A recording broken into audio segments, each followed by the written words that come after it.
नवनीत। अध्यक्ष महोदय, आपका बहुत बहुत धन्यवाद। संवैधानिक schedule tribes third amendment bill 2022।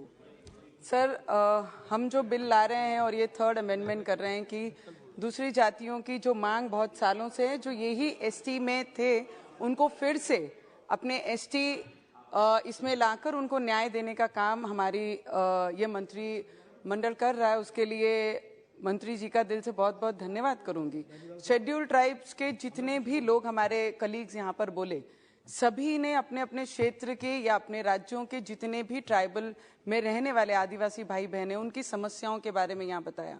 Sir, हम भी जहाँ से आते हैं, मेरे क्षेत्र में एक विधानसभा पूरी शेड्यूल ट्राइब आदिवासी भाई बहन रहते हैं, जिनकी पिछले कई वर्षों से बहुत सारी समस्याएं हैं। सर, मनरेगा का अभी यहाँ पे उल्लेख किया गया कि मनरेगा में क्या काम हुआ है, उनके हाथ बांध दिए गए, उनको कमजोर बनाया गया है। सर, सबसे ज्यादा मनरेगा में अगर कहीं पूरे विदर्भ में अगर कहीं काम हुआ है तो वो मेरे शेड्यूल ट्राइब एरिया में। सर, एक महीने में मैक्सिमम शेड्यूल ट्राइब में रहने वाले लोग वहां पे काम करते हैं और 100 डेज ये मिनिमम दिया गया है। पर मैं रिक्वेस्ट करूंगी मंत्रिमंडल से भी और सरकार से भी कि मिनिमम ऑफ 200-250 डेज उन्हें साल में काम देना चाहिए। वहां पर सबसे बड़ी प्रॉब्लम है सर माल न्यूट्रिशन की और सिकल सेल्स की मैडम, क्योंकि वहां पर जो लोग रहते हैं ये सब चीजों की उनके बहुत बड़ी समस्या है। वहां पे हॉस्पिटल की कहीं सुविधाएं नहीं है, वो सुविधाएं हमें देना बहुत जरूरी है। और गर्भवती जब डिलीवर करती है तो अगर वहां पे कोई इमरजेंसी केस होता है तो 150 किलोमीटर उन्हें अमरावती आना पड़ता है और बीच में ऐसी दुर्घटना हो जाती है तो कई बार माता की भी डेथ हो जाती है और बच्चे की भी उसी के साथ डेथ हो जाती है। तो ऐसी जगहों पे उन्हें हॉस्पिटल की फैसिलिटी देना बहुत जरूरी है। आज भी मेरे क्षेत्र में मैक्सिमम जगह मैडम ट्राइबल एरिया में कनेक्टिविटी नहीं है, टेलीफोन्स नहीं है, इंटरनेट काम करते नहीं है। 108 फोन करने जाए तो 108 फोन एमपी में लगता है। ये सभी समस्या है। उसके साथ एजुकेशन की मैडम बहुत बड़ी प्रॉब्लम है। जितने भी ट्राइबल एरिया, चंद्रपुर हो, हमारा अमरावती मेलघाट का क्षेत्र हो, जहां जहां ट्राइबल्स एरिया होते हैं वहां पर एक तो हमें भाषा की प्रॉब्लम है। हमारे ट्राइबल क्षेत्रों में जब हमारे टीचर्स वहां पर आते हैं तो वो नॉन आदिवासी होते हैं मैक्सिमम और उन्हें हमारी भाषा नहीं आती है। हमारे बच्चों को उनकी भाषा समझती नहीं है, उनको हमारी भाषा समझती नहीं है। और हमारे बच्चों को अगर जॉब अपॉर्चुनिटीज देनी है तो 150 किलोमीटर प्लेन पट्टे से हमारे वहां पर आदिवासी क्षेत्र में आने तक के लिए उन्हें बहुत कष्ट करना पड़ता है। जो टीचर्स वहां पे पढ़ाने आती हैं, हमारे बच्चों ने बीए डीएड किए हुए हैं आदिवासी के, तो उनको ही अगर अपॉर्चुनिटी उस क्षेत्र में दिया जाए तो वहां के बच्चों को ना लैंग्वेज प्रॉब्लम होगी, ना एजुकेशन प्रॉब्लम होगी, अच्छी पढ़ा सकते हैं।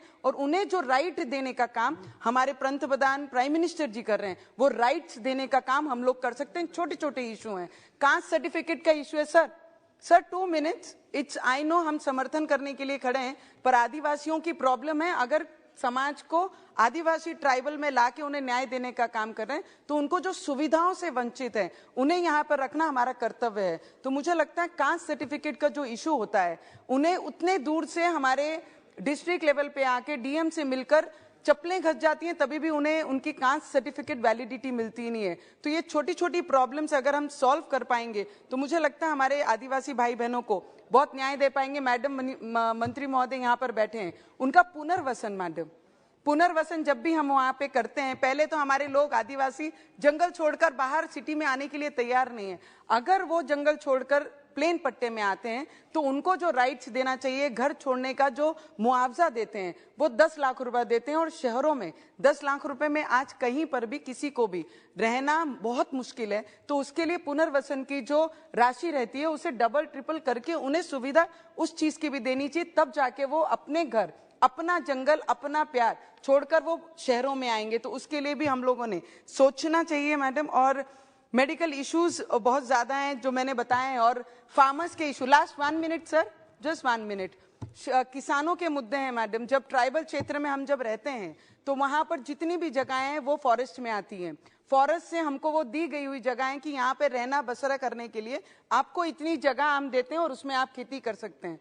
पर वो खेतियों का फॉरेस्ट को लगा है करके वाइल्ड एनिमल्स का इतना बड़ा प्रभाव रहता है कि काम करने के बाद वहां पे बुआई करने के बाद हमें वो चीज हाथ में लगती नहीं, क्योंकि वाइल्ड एनिमल्स पूरे जानवर खा लेते हैं। तो मुझे लगता है ये सब चीजों का भी निपटारा करना चाहिए। पर मंत्रिमंडल जब भी ट्राइबल को लेकर यहाँ पे जो भी बिल लाते हैं, हम उसके साथ में हमेशा खड़े हैं, क्योंकि ट्राइबल आदिवासी लोगों को, क्षेत्र में रहने वाले लोगों को न्याय मिलना ही चाहिए, क्योंकि उन्हें ग्रोथ देने वाला ये पिछले 8 वर्षों में जितनी ग्रोथ ये प्राइम मिनिस्टर जी के मंत्रिमंडल द्वारा और प्राइम मिनिस्टर के द्वारा दे सकते थे, मुझे लगता है उससे कहीं ज्यादा आप लोग दे रहे हैं। पर छोटी छोटी इश्यूज हैं, उनके लिए भी अगर आपने सपोर्ट किया मैडम, तो बहुत ज्यादा हेल्प हमारे आदिवासी भाई बहनों को होगा।